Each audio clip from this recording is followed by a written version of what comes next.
کتنا یہاں پر رہنا ہے اور یہاں رہنے کے بعد جانا کہاں ہے۔ اللہ سبحانہ و تعالیٰ نے یہ سب انسان کو یاد دلانے کے لیے قرآن نازل کیا۔ ائمہ اہل بیت اسی مقصد کے لیے آئے، انبیاء کرام اسی مقصد کے لیے آئے، تاکہ انسان کو یہ بات یاد دلائی جاتی رہے کہ وہ کیوں آیا ہے اور اس نے یہاں وقت گزارنے کے بعد جانا کہاں ہے۔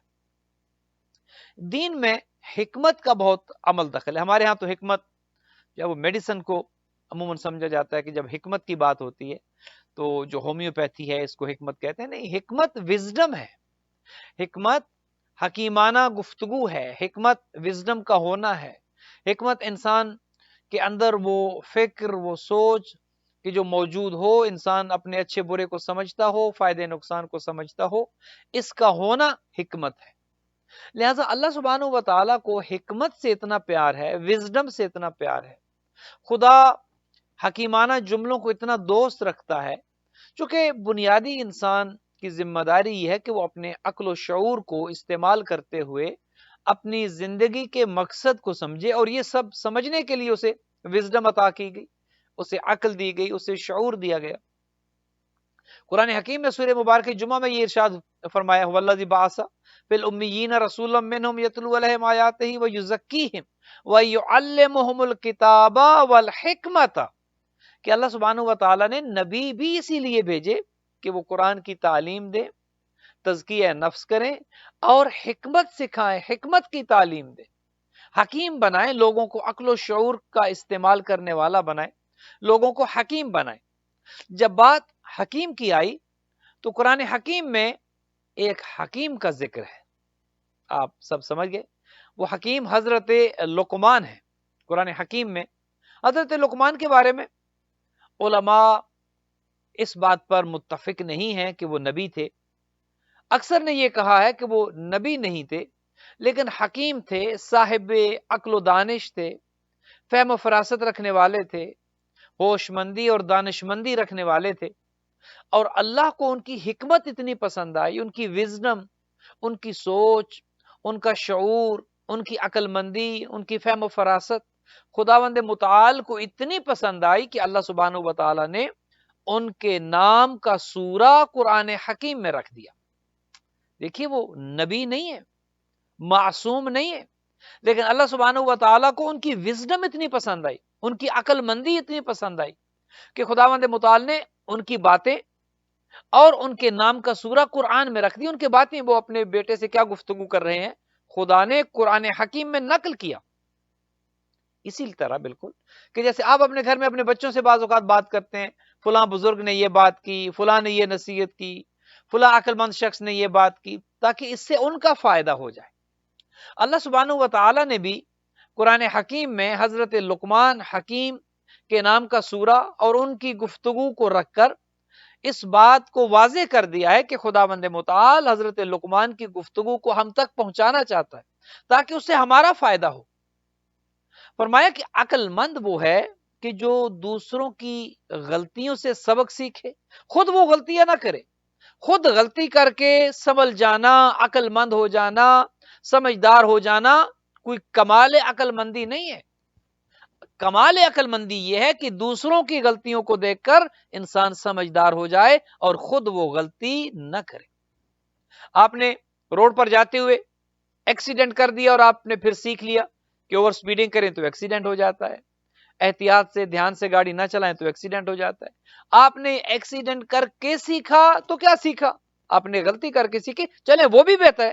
اگر اتنا بھی انسان کچھ تو کر کے بھی نہیں سیکھتے، ایک حادثہ پھر دوسرا پھر تیسرا مسلسل، کچھ وہ ہیں کہ جو غلطی کر کے سیکھ جاتے ہیں، الحمدللہ یہ بھی اچھی بات ہے، لیکن کمال یہ ہے کہ انسان خود غلطی نہ کرے بلکہ دوسروں کی غلطیوں سے سبق سیکھے، یہ عقل مندی ہے۔ آپ نے دوسروں کو نہ کام کرتے ہوئے دیکھا اور پھر ان کی زندگی کس طرح قسم پرسی سے گزر رہی ہے، آپ نے کہا کہ کام نہ کریں تو ہاتھ پہ ہاتھ دھر کے انسان بیٹھ جاتا ہے، کام نہ کریں دوسروں کا محتاج ہو جاتا ہے، کام نہ کریں انسان سہولیات زندگی کو مہیا نہیں کر سکتا۔ آپ نے کسی کام نہ کرنے والے کو دیکھ کر اپنی زندگی میں یہ سبق سیکھا اور آپ نے محنت کی، خدا نے آپ کو کامیاب کیا۔ اسی طرح جتنی بھی دیگر مثالیں آپ لے سکتے ہیں کہ جو دوسروں کی غلطیوں کو انسان اپنے سامنے مثال بنا کر خود وہ غلطی نہ کرے، یہ انسان کی حکمت ہے، انسان کا کمال ہے، انسان کی دانش مندی ہے۔ لہٰذا اللہ سبحانہ و تعالی نے حضرت لقمان کی گفتگو کو اتنا پسند کیا، جب وہ اپنے بیٹے سے گفتگو کرتے تھے اتنا پسند کیا کہ خداوند متعال نے اپنے حبیب پر حضرت جبرائیل امین کے ذریعے وہ گفتگو نازل کی، اور وہ گفتگو قرآن حکیم کا حصہ ہے۔ قرآن مجید کا سورہ نمبر 31 سورہ لقمان کے نام سے مشہور ہے، جانا جاتا ہے، اور اس سورہ کی تلاوت کی جاتی ہے۔ اب آئیے ذرا آج آپ کی خدمت میں حضرت لقمان کی گفتگو کے کچھ جملے عرض کر دوں۔ جب اللہ سبحانہ و تعالیٰ نے ان کی گفتگو کو قرآن حکیم میں رکھا ہے تو یقیناً وہ گفتگو اس قابل تھی، ہمارے لیے اس میں کچھ سبق تھا، کچھ درس تھا، اسی لیے اللہ سبحانہ و تعالیٰ نے حضرت لقمان حکیم کی گفتگو کو ہماری رہنمائی کے لیے قرآن حکیم میں رکھا۔ اپنے بیٹے سے جب وہ کلام کرنے بیٹھتے تو یہ کہتے یا بنیا اذ قال لقمان لابنہ وہو یعظہ، جب حضرت لقمان اپنے خدا یہ ارشاد فرماتا ہے قرآن حکیم میں کہ حضرت لقمان جب اپنے بیٹے کو ساتھ لے کر بیٹھے اور اسے واعظ کر رہے تھے، گویا ایک سبق ہمارے لیے یہ بھی ہے کہ اپنی اولاد کو ساتھ بٹھانا ہے اور انہیں واعظ کرنا ہے۔ یہ جملہ وَإِذْ قَالَ لُقْمَانُ لِابْنِهِ وَهُوَ يَعِظُهُ کہ جب حضرت لقمان اپنے بیٹے کے ساتھ موجود تھے اور انہوں نے اپنے بیٹے سے کہا، اور وہ جب یہ بات کر رہے تھے تو وہ واعظ و نصیحت کر رہے تھے، اس کا مطلب یہ ہے کہ اپنی اولاد کو پاس بٹھانا اولیاء کا کام ہے، اپنی اولاد کو واعظ و نصیحت کرنا خاصان خدا کا شیوا ہے۔ لیکن افسوس یہ ہے، اور انتہائی افسوس یہ ہے، کہ آج تو یہ بات ختم ہو چکی ہے۔ آج تو اولاد نہ ماں باپ کے پاس بیٹھنے کے لیے تیار ہے کہ ان کی بات سنیں، اور نہ ہی ماں باپ کے پاس اتنا وقت ہے کہ وہ اولاد کو پاس بٹھائے اور انہیں واعظ و نصیحت کرے۔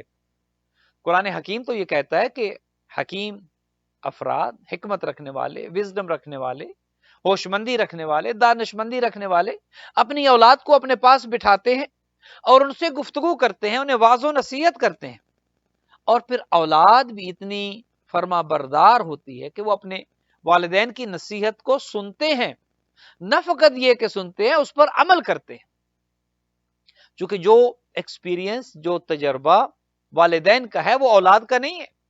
اولاد 30-40 سال کے بعد اس مقام پر پہنچتی ہے جہاں پر والدین پہنچ چکے ہوتے ہیں۔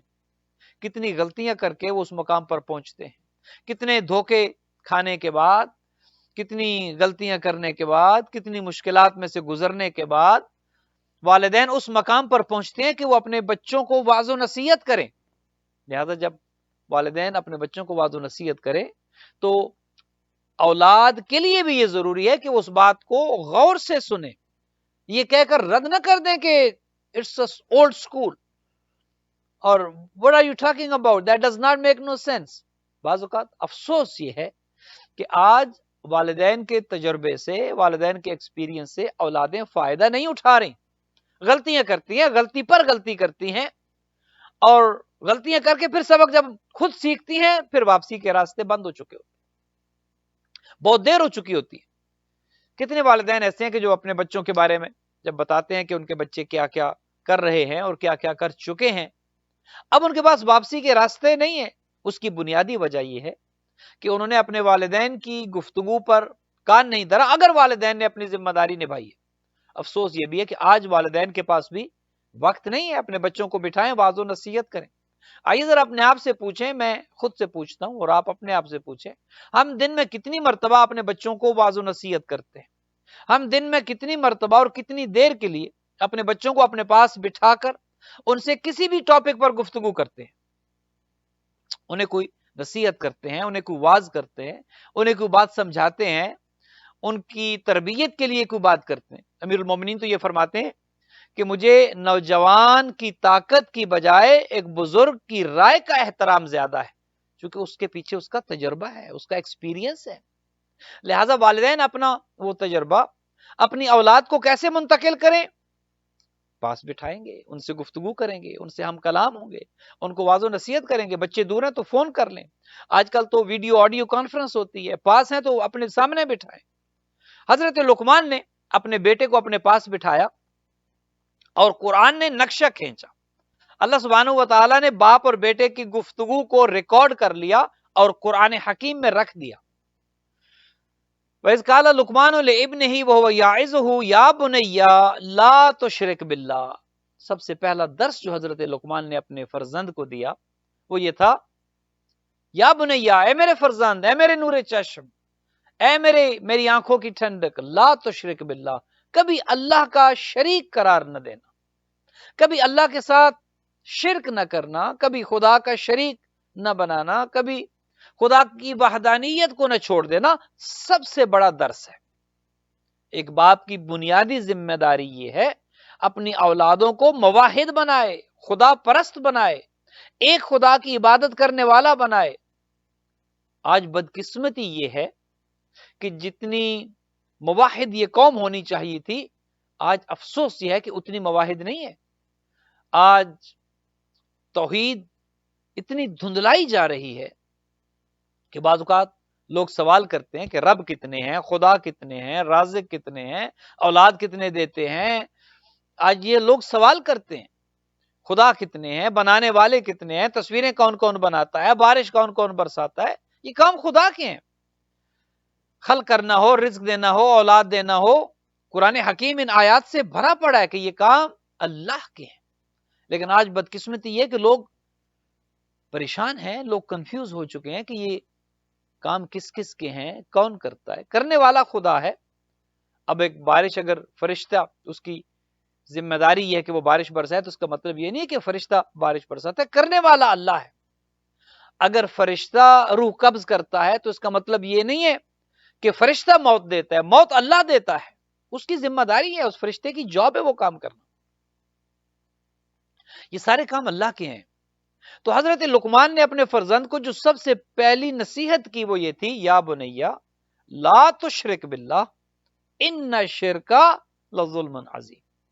اے میرے فرزند ارجمند، دیکھنا کبھی زندگی میں شرک نہ کرنا، چونکہ شرک سب سے بڑا ظلم ہے، سب سے بڑا گناہ ہے. ہر گناہ معاف کیا جا سکتا ہے، ہر گناہ کی توبہ ہے، ہر گناہ کی توبہ قبول ہو سکتی ہے، لیکن شرک وہ گناہ ہے جب آپ نے خدا کا شریک کوئی بنا دیا، جب آپ نے خدا کا پارٹنر کوئی بنا دیا. خود سورہ اخلاص اس بات پر گواہی دیتی ہے اور دلالت کرتی ہے کہ قل هو اللہ احد، کہہ دو اللہ ایک ہے، وہ احد ہے، اللہ الصمد، وہ بے نیاز ہے، لم یلد ولم یولد، نہ اس کو کسی نے جنا، نہ اس نے کسی کو جنا، نہ اس کا کوئی ماں اور باپ ہے، نہ اس کی کوئی اولاد ہے، وہ واحد و یکتا ہے.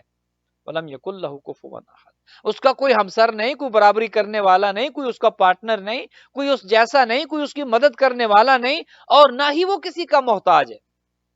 تو سب سے پہلا درس جو حضرت لقمان حکیم نے اپنے فرزند کو دیا، حکمت کی بات جو اپنے بیٹے کو بتائی وہ یہ تھی کہ بیٹا کبھی زندگی میں شرک نہ کرنا، چونکہ شرک کبھی معاف نہیں ہوتا، شرک کی کوئی گنجائش نہیں ہے. اگر شرک پر مر گیا، توبہ نہ کی، تو اس کی بخشش کی کوئی امید نہیں ہے. لاکھ اعمال لے کر جائے، لاکھ باتیں لے کر جائے، اگر شرک پر مرا ہے، ایمان پر نہیں مرا، توحید پر ایمان نہیں رکھتا تھا، تو اس کی کوئی عبادت اسے فائدہ نہیں دے.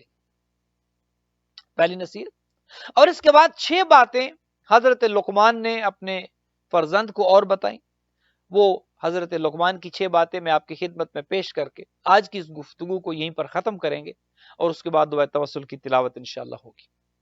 حضرت لقمان نے اپنے بیٹے سے کہا، قال لقمان علیہ السلام لابنہ، حضرت لقمان نے اپنے بیٹے سے کہا، یا بنیا، او میرے بیٹے، او میرے فرزند، اسی کا بستۃ خصال، میں تمہیں 6 خصلتوں کی وصیت کرتا ہوں، 6 عادتوں کی وصیت کرتا ہوں، 6 باتیں تعلیم دیتا ہوں تمہیں. اب دیکھیے ایک حکیم کے جس کی حکمت کے قصے قرآن میں موجود ہیں اور مشہور ہے، وہ 6 باتیں کتنی اہمیت کی حامل ہوں گی کہ جو حضرت لقمان اپنے بیٹے کو وصیت کر رہے ہیں، سمجھا رہے ہیں، اور قرآن ان باتوں کو ریکارڈ کر کے اپنے اندر رکھے ہوئے ہیں.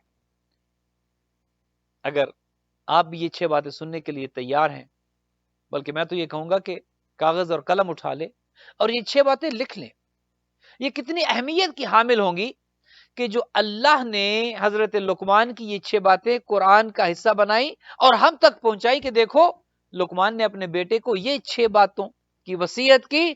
دیکھنا یہ فقط لقمان کے بیٹے کے لیے نہیں ہے، یہ 6 باتیں تمہارے لیے بھی ہیں.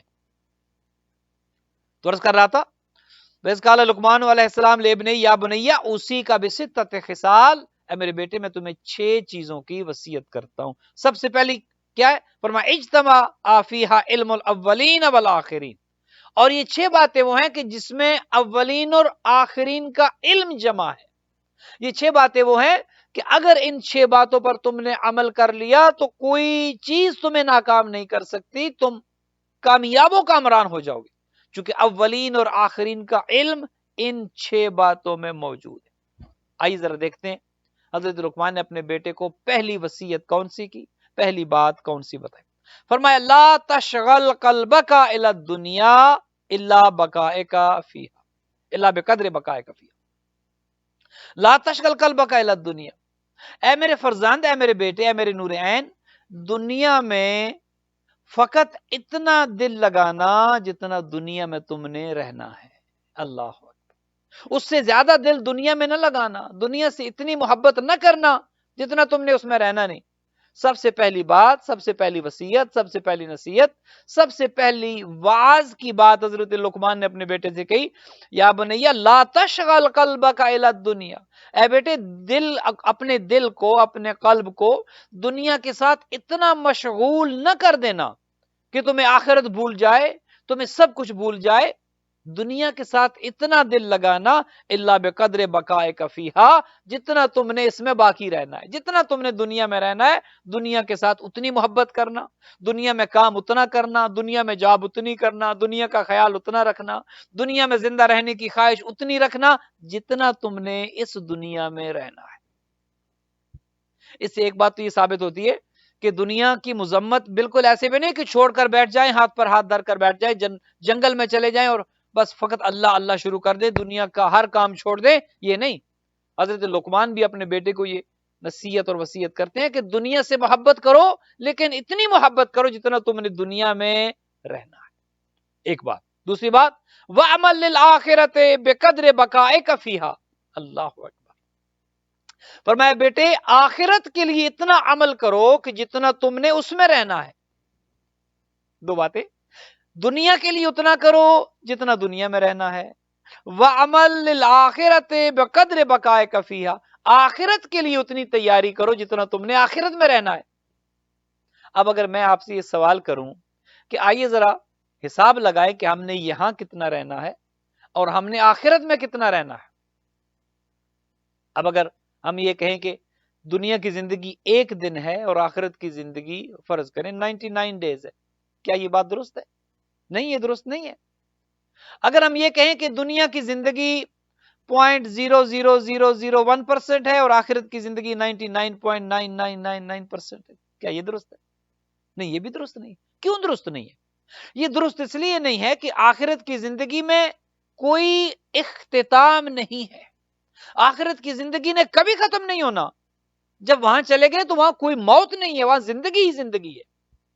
دنیا میں اینڈ ہے، دنیا نے ختم ہونا ہے، دنیا میں قیامت ہے، آخرت میں قیامت نہیں ہے، آخرت کا اختتام نہیں ہے. ایک دفعہ ہم اس دنیا سے اس دنیا میں چلے گئے، پھر ہمیشہ ہمیشہ کی زندگی ہے، پھر اس زندگی میں کوئی موت نہیں ہے، پھر وہاں پر کوئی اختتام نہیں. یہ اختتام یہاں پر ہے.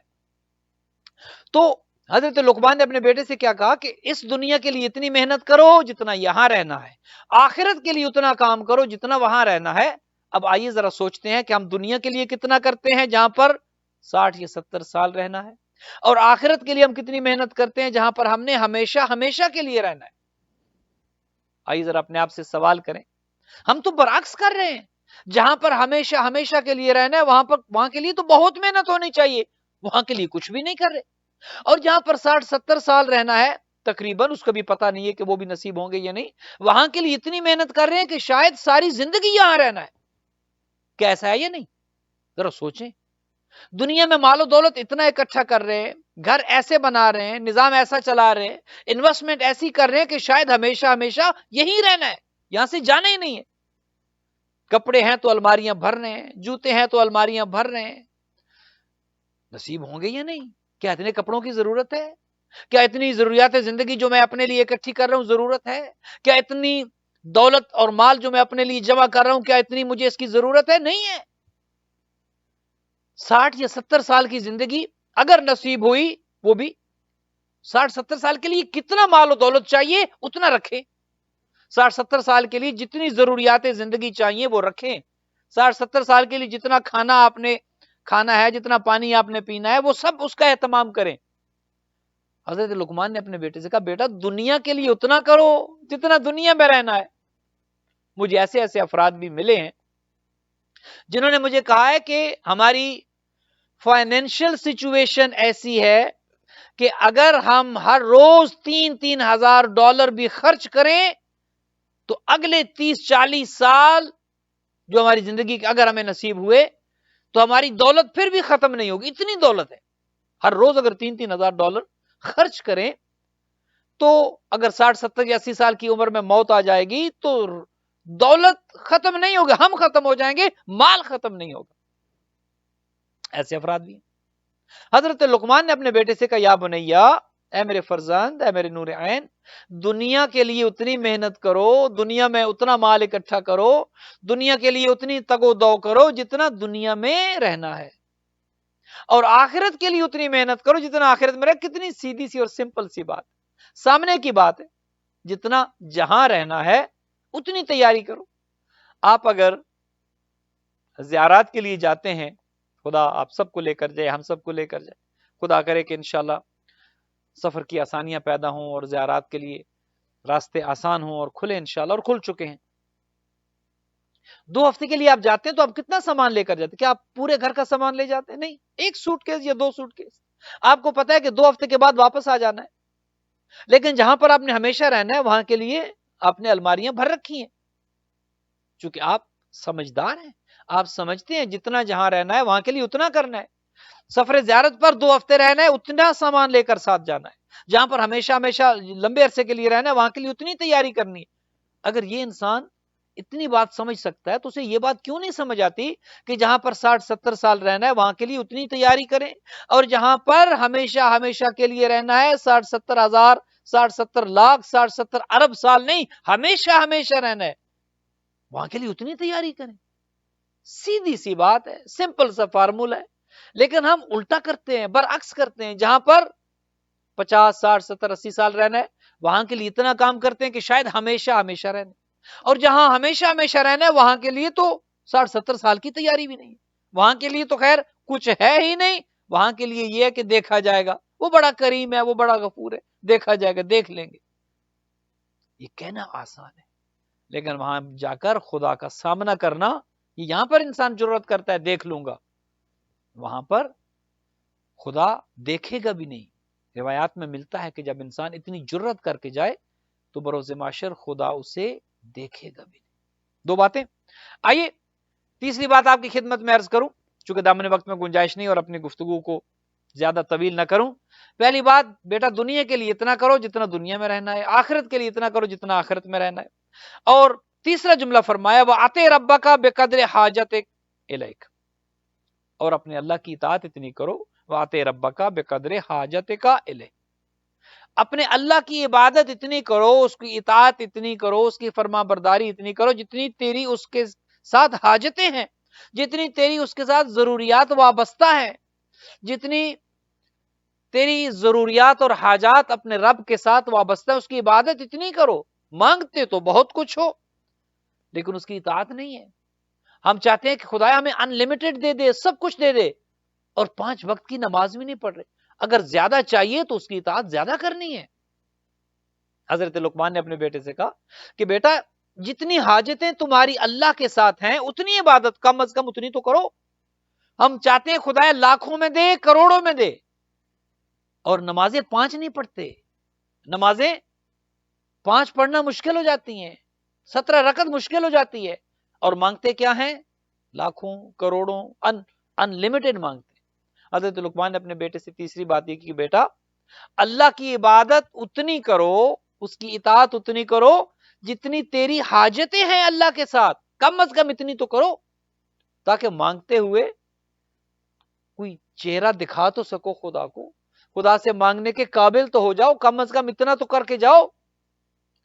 جتنی زیادہ حاجتیں رکھتے ہو اتنی عبادت کرو، اور ہم بالکل برعکس ہیں، حاجتیں تو بہت زیادہ ہیں، ان لمیٹڈ ہیں، اور عبادت کچھ نہیں ہے، مصلی پر کھڑا ہونے کا وقت ہی نہیں ہے، خدا رسول کے نام پر کچھ خرچ کرنے کا، انفاق فی سبیل اللہ کا حوصلہ ہی نہیں ہے، یتیم مسکین فقیر مسجد امام بارگاہ کو دینے کے لیے ہمارے پاس کچھ ہے ہی نہیں، اور دعائیں کتنی ہیں، خدایا صحت بھی دے، اولاد بھی دے، اور اولاد کو دے کر اولاد کو نیک بھی رکھ، سارا کچھ مانگتے خدا سے ہے، لیکن خدا کے لیے ہمارے پاس کرنے کو کچھ نہیں ہے۔ یہ نہیں ہوگا، یہ کیسے ہوگا کہ میں خدا کے نام پر کسی غریب مسکین یتیم کے سر پر ہاتھ نہ رکھوں، مسجد امام بارگاہ کی مدد نہ کروں، اور میں پھر خدا سے کہوں کہ خدا تو مجھے دیتا چلا جا، لیکن میری طرف سے کسی چیز کی توقع نہ رکھنا کہ میں تیرے نام پر کسی غریب مسکین کا ساتھ دوں گا، کسی کے سر پہ ہاتھ رکھوں گا، کسی کی مدد کروں گا، امام بارگاہ کے کسی پروگرام کو سپانسر کر دوں گا۔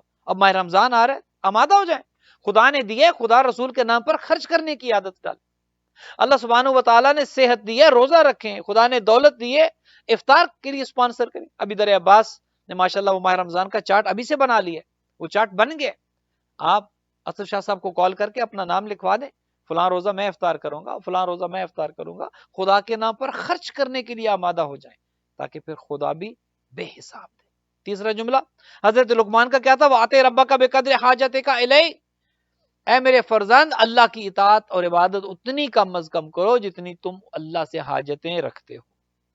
چوتھی بات وَلْيَكُنْ سَعْيُكَ فِي فَكَاكِ رَكَبَتِكَ مِنَ النَّارِ، اے بیٹے کم از کم اتنی کوشش تو کرو کہ اپنی گردن کو جہنم کی آگ سے آزاد کرا دو، اتنی کوشش تو کرو۔ اگر خدا نہ خواستہ کسی کی گردن میں کوئی چیز آ جائے تو انسان کتنے ہاتھ پاؤں مارتا ہے، ذرا سا اگر پانی زیادہ ہو جائے، سر سے اوپر جا رہا ہو اور ڈوب رہا ہو، انسان کتنے ہاتھ پاؤں مارتا ہے۔ کبھی ہم نے اپنی گردن کو جہنم سے آزاد کرانے کے لیے کوئی سعی، کوئی محنت کی ہے؟ حضرت لقمان اپنے بیٹے کو یہ وصیت کر رہے ہیں، بیٹا جہنم کی آگ سے اپنے آپ کو بچانے کے لیے کچھ محنت تو کرو تاکہ یہ تمہاری گردن جہنم کی آگ سے بچ سکے، کم از کم اتنا تو کرو۔ وَلْيَكُنْ سَعْيُكَ فِي فَكَاكِ رَكَبَتِكَ مِنَ النَّارِ، اتنی سعی تو کرو کہ کم از کم اپنی گردن کو جہنم کی آگ سے نجات دلا دو۔ آگے وَلْيَكُنْ جُرْأَتُكَ عَلَى الْمَعَاصِي بِقَدْرِ صَبْرِكَ فِي النَّارِ، اللہ اکبر، وَلْيَكُنْ جُرْأَتُكَ عَلَى الْمَعَاصِي بِقَدْرِ صَبْرِكَ فِي النَّارِ، اے میرے بیٹے اللہ کی معصیت اتنی کرو جتنا جہنم کی آگ کو برداشت کر سکتے ہو۔ استغفر اللہ، جرت اتنی کرو گناہوں پر، دیدہ دلیری سے گناہ اتنے کرو جتنی اللہ کے عذاب کو برداشت کر سکتے ہو، جتنی جہنم کی آگ کو برداشت کر سکتے۔ ذرا سا ہاتھ جل جائے، وہ کون سی میڈیسن ہے جو نہیں لگاتے، وہ کیا ہے جو نہیں کرتے، ذرا سا ہاتھ جل جائے، لیکن وہاں پر ہاتھ نہیں اور وہاں پر دنیا کی آگ نہیں ہوگی، لیکن اس آگ سے اپنے آپ کو بچانے کے لیے اہتمام نہیں ہے، تیاری صفر، اہتمام زیرو۔ حضرت لقمان نے اپنے بیٹے سے کہا، بیٹا کم از کم اتنی کوشش کرو جتنی تمہاری اللہ سے حاجتیں ہیں، اللہ کی عبادت اتنی کرو، اور جتنی تمہاری دعائیں خدا کے لیے عبادت اتنی تو کرو، اور پھر جتنی تم معصیتیں کر رہے ہو کم از کم دیکھو کیا اتنی جہنم کی آگ کو برداشت کر لو گے؟ اگر نہیں کر سکتے تو اس سے باز آ جاؤ۔ آگے کیا فرماتے؟ وَإِذَا أَرَدْتَ أَن تَعْصِيَ مَوْلَاكَ فَاطْلُبْ مَكَانًا لَا يَرَاكَ، کہ اے بیٹے اگر تو گناہ کرنا چاہتا ہے تو پھر کسی ایسی جگہ پر گناہ کرو جہاں پر تیرا مولا، تیرا آقا تجھے دیکھتا نہیں ہے۔ اگر جرت کر ہی لی ہے، اگر تجھے جرت ہو ہی گئی ہے گناہ پر، تو پھر لوگوں کو دکھا دکھا کر حرام نہ پیو، لوگوں کو دکھا دکھا کر حرام نہ کھاؤ، لوگوں کو دکھا دکھا کر لوگوں کے مال پر قبضہ نہ کرو، پھر جرت اور بہادری کا مظاہرہ کر کے خدا سے بغاوت نہ کرو، پھر کسی ایسی جگہ پر جاؤ جہاں خدا نہیں ہے، جہاں خدا تجھے دیکھتا نہیں ہے۔ اگر گناہ پر جرت کر ہی رہے ہو، خدا کے سامنے تم نے علم بغاوت اگر بلند کر ہی دیا ہے، تو پھر کسی ایسی جگہ پر جا کر گناہ کرو جہاں پر خدا تمہیں دیکھتا نہیں۔ مومنین مومنات، آج کی گفتگو کو یہیں پر روکیں گے چونکہ دامن وقت میں اتنی گنجائش نہیں ہوتی۔ اس کے بعد دعائے توسل کی تلاوت ہوگی اور اس کے بعد آخر میں انشاءاللہ نام بنام آپ سب کے لیے دعا کی جائے گی۔ اپنے نام ٹیکسٹ کر دیں، کسی بہن بھائی کے لیے دعا کروانی ہے، کوئی بیمار ہے۔ آج ہمارے بہت پیارے دوست، ہمارے بھائی جناب سید ساجد نقوی صاحب کا ایک ٹریفک حادثہ بھی ہوا ہے، الحمدللہ وہ خیریت سے ہیں، وہ خود سیف ہے، گاڑی کو بہت نقصان ہوئے، ان کے لیے بھی انشاءاللہ دعا کرنی ہے۔ اور ہماری نزت بہن اور عذرا بہن اور دیگر ہماری بہنوں نے بھی دعا کے لیے کہا ہے، ان سب کے لیے دعا کرنی ہے۔ جتنے بہن بھائی آپ سب دیکھ رہے ہوں گے سب کے لیے نام بنام دعا کریں گے۔ در عباس کے ساتھ جو تعاون کرتے ہیں ان کے لیے دعا کریں گے، جو ان پروگرامز کو دنیا بھر میں پہنچا رہے ہیں، جو انجمن غلامان عباس کے اراکین ہیں، سب کے لیے پروگرام کو دیکھیں، اپنے نام ٹیکسٹ کریں اور آپ سب کے لیے انشاءاللہ کریں گے۔ اور آج کی دعا توسل کو سپانسر کیا ہے جناب سید حسنین نقوی نے، کہ جو اس وقت موجود بھی ہیں۔ آج کی دعا توسل ان کی جانب سے سپانسرڈ ہے۔ خدا ان کے مال و رزق میں برکت عطا فرمائے، ان کے مرحومین کی مغفرت ہو، ان کے والدین کو خدا طول عمر عطا فرمائے۔